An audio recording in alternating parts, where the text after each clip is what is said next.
2016 농민신문 신춘문예 시 당선작 농림 6호 김우진.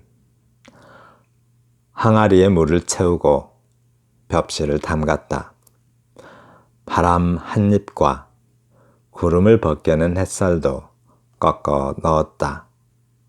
봄논의 개구리 울음도 잡아 넣었더니 비로소 항아리가 꽉 찼다. 나흘 밤의 고요가 지나도 아무런 소식이 없어 항아리 문을 조심스럽게 열어본다. 저 경건한 나흘. 지나가는 빗소리도 발끝을 세우고 갔으며 파란색 바람이 일렁이다 갔으며 또한 파란 별들이 농부의 발목 근처에서 무수히 떠나갔다. 항아리 속에서 정막의 힘이 차오른다. 씨앗들이 뿜어내는 발화의 열. 항아리가 드디어 익어가기 시작한다. 촉촉이 스며든 물기에 몸을 여는 씨앗들, 부드러워진 껍질을 걷어내며 깊은 잠에서 눈을 떴다. 귀가 열리고 부리가 생겼다. 몸속에 숨겨진 하얀 발을 내밀었다. 흙이 묻지 않은 순결한 발들, 불을 달고 푸른 들판으로 달려가고 싶은 서로의 어깨를 내어주며 도랑거리는 그들의 모습을 보고 나는 신나락 경전을 읽는다. 정막은 발화의 요람, 작은 항아리 속에서 거대한 우주가 발화하고 있다.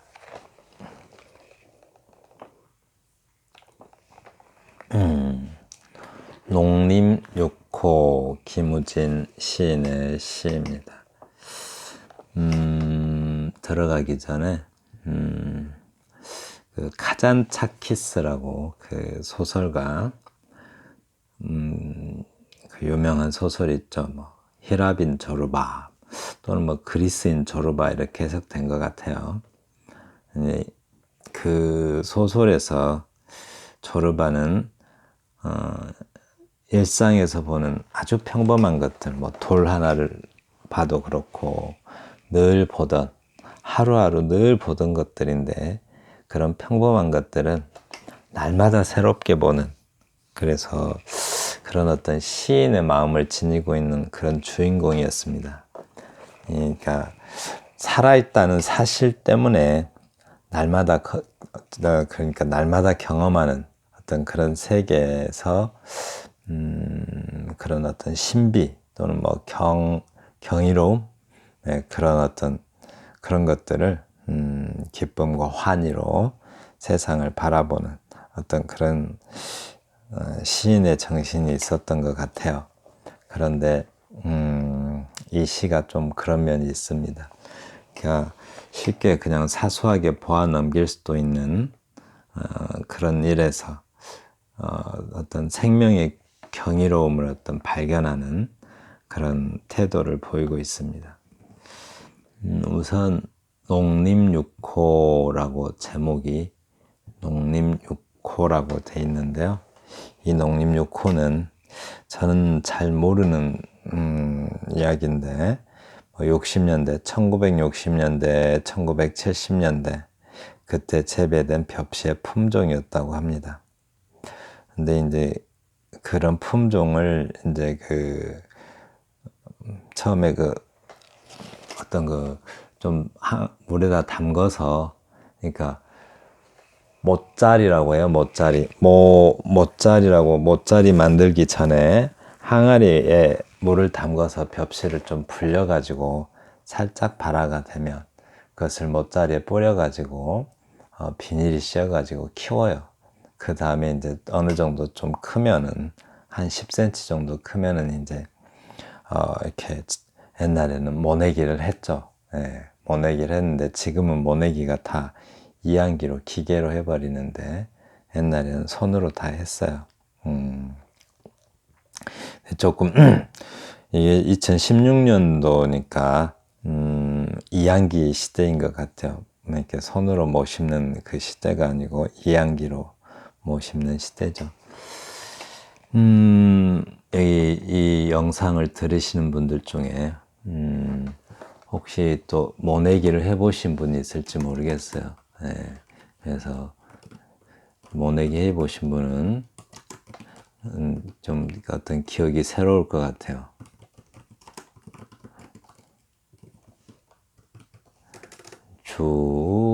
주세요.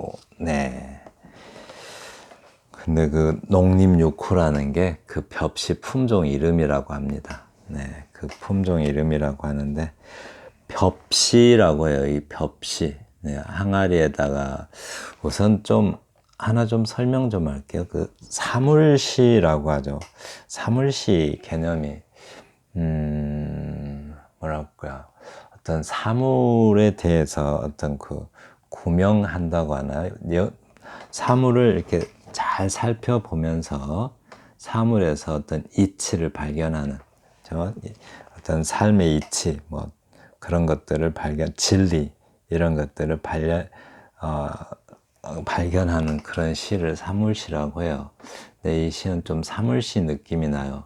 그러니까 벽시를 이렇게 살펴보는 좀 그런 태도를 보면 그런 어떤 사물시의 느낌이 납니다. 근데 이제 항아리에 물을 채우고 벽시를 담갔다. 이 담그다의 과거가 담갔다이네요. 벽시하고 벼를 구별해야 돼요. 벼는 그냥 나락이 까지지 않은 상태, 즉 쌀의 껍질이 겨라고 하죠. 그 쌀의 껍질이 벗겨지기 전의 상태를 그냥 벼라고 해요. 벼.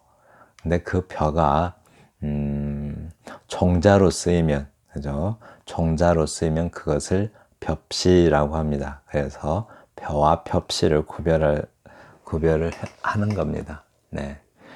바람 한입과 구름 벗겨낸 햇살도 꺾어 넣었다. 봄논의 개구리 울음도 잡아 넣었더니 비로소 항아리가 꽉 찼다. 네, 그러니까 이 바람도 한 입 넣고 구름 벗겨낸 햇살, 아주 깨끗한 햇살도 넣고 봄 개구리의 울음도 잡아 넣었다고 해요. 그러니까 항아리가 꽉 찼다고 합니다. 그러니까 세상에 존재하는 어떤 한마디로 정성을 다 들인 거죠. 온 정성 다 들여서 세상에 존재하는 모든 기운, 네, 그런 기운을 그 항아리에 넣어서 벽시를 담갔다고요. 그러니까 그런 기운을 다 채우니까 벽시 담그기가 완료가 됩니다. 나흘 밤 고요가 지나도 아무런 소식이 없어 항아리 문을 조심스럽게 열었다라고 합니다. 네, 그냥 좀 가만 놔두면 되는데 이 소식, 네, 나흘 밤 고요가 지나도 아무런 소식이 없어라고요. 그러니까 벽시가 조금 불면 그 항아리가 좀 열기가 있어서 실제로는 잘 못 느끼는데 시인은 그렇게 느끼는 거죠. 살짝 열기가 있어서 항아리가 따뜻해지는데 그런 기운, 그런 느낌이 안 생겨요. 그래서 항아리 문을 조심스럽게 열어봅니다. 근데 시인의 태도는 딱히 그거보다도 어떤 그 생명이 움트는 것에 대한 기대, 네, 그런 기대와 또는 뭐 초조하게 기다리는 마음을 이렇게 좀 시각적으로 표현하고 있죠. 그러니까 나흘 밤의 고요가 지나도 아무런 소식이 없어서 항아리의 문을 조심스럽게 열어본대요. 그런 어떤 간절한 마음을 항아리 문을 조심스럽게 열어본다라고 표현해서 라고 말함으로써 그 간절한 마음을 표현하고 있습니다. 네. 그리고 잠시만요. 저 경건한 나흘 지나가는 빗소리도 발끝을 세우고 갔으며 파란색 바람이 일렁이다 갔으며 또한 파란 별들이 농부의 발목 근처에서 무수히 떴다 갔다. 네, 무수히 떴다 갔다고 합니다. 네. 그러니까 경건하다라고 하면은 경건하다는 게 뭐죠? 경건하다. 우리가 이것도 공경하는 마음이죠. 경건하다는 것은. 그러니까 공경할 경자에다 공경할 건자를 쓰는데, 그러니까 조금 뭔가 좀 초월적 존재, 초월적 존재, 약간 위대한 어떤 그 존재를 향해서 뭔가 우러르고 뭔가 이렇게 어떤 공경하는 마음으로 몸을 삼가고 언행을 조심하는 그런 태도를 경건하다라고 합니다. 그런데 그런 경건한 나흘이라고요. 그러니까 그 생명이 지금 발화하고 있는데 그 발화하고 있는 생명에 대해서 경건하게 보내는 나흘이 되는 거죠. 지나가는 빗소리도 발끝을 세우고 갔으며, 그러니까 워낙 경건해서 비조차도 조심했대요. 몸을 삼가고, 그죠? 비조차도 몸을 삼가고 발끝을 세우고 갔다고 합니다. 그런데 여기서 또 파란색 바람이 일렁이다 갔으며 파란 별들이 농부의 발목 근처에서 무수히 떴다 갔다라고 합니다. 다 파란색이네요. 왜 그랬을까요?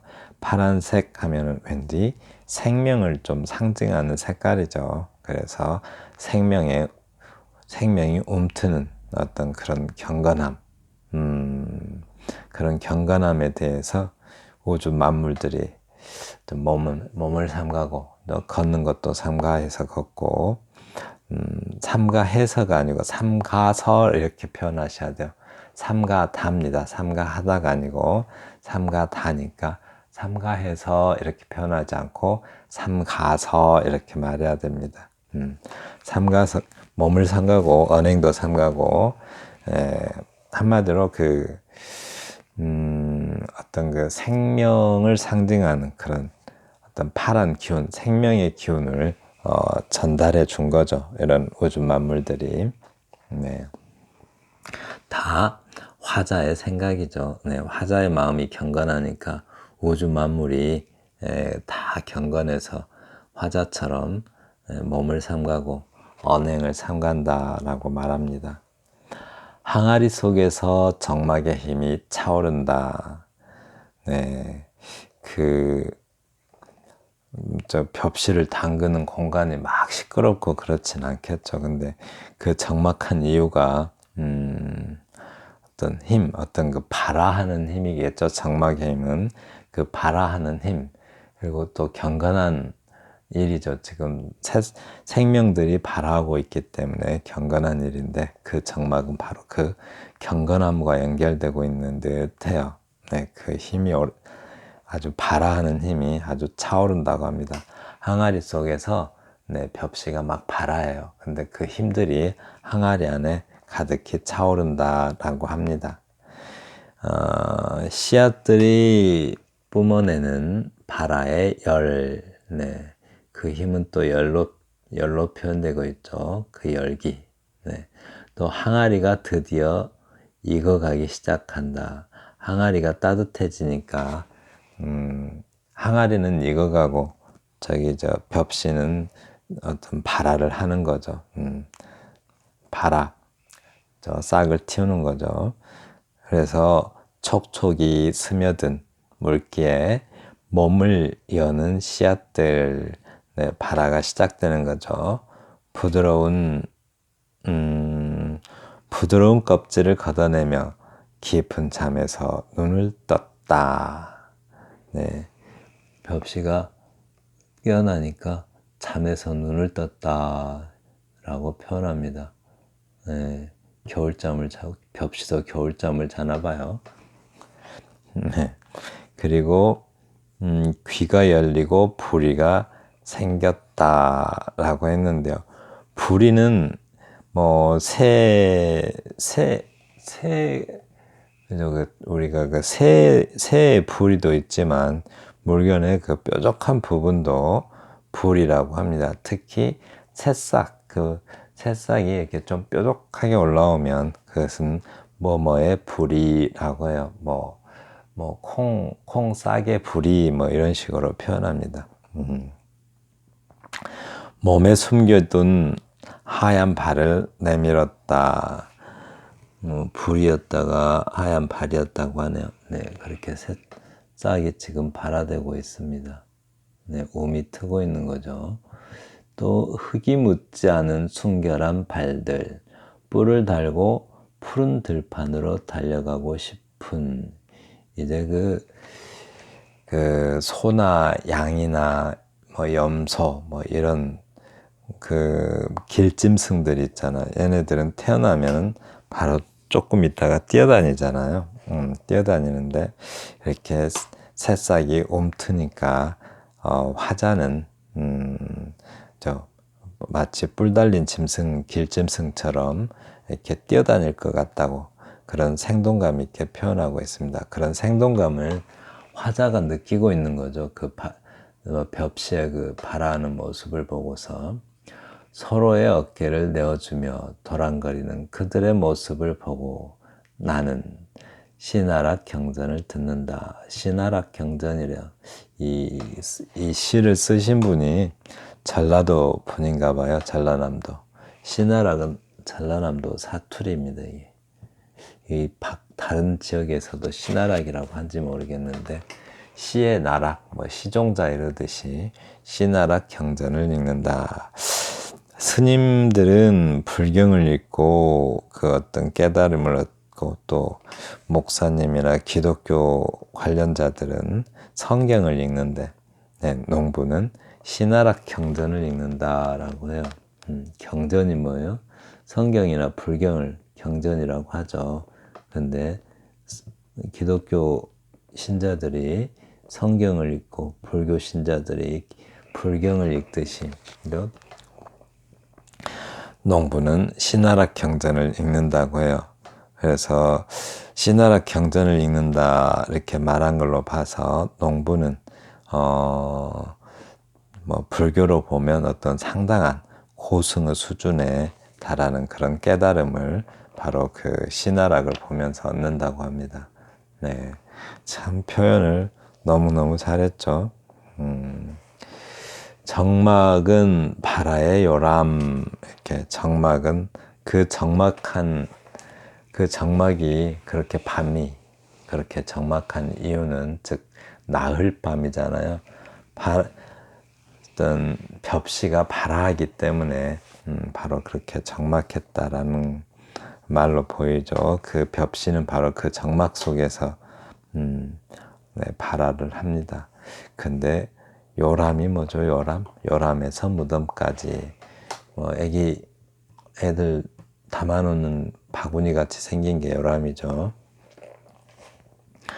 작은 항아리 속에서 거대한 우주가 발화하고 있다라고 합니다. 네, 작은 항아리 속에서 거대한 우주가 발화하고 있죠. 우주가 거대한 이유는 뭐예요? 바로 그 생명들이 탄생하고 있기 때문에 우주는 거대하다라고 말하는데 우주라는 단어를 그러니까 흔히 그 불교에 관련된 분들은 그러죠. 꽃잎 하나에도 우주가 들어있다 이런 표현을 쓰죠.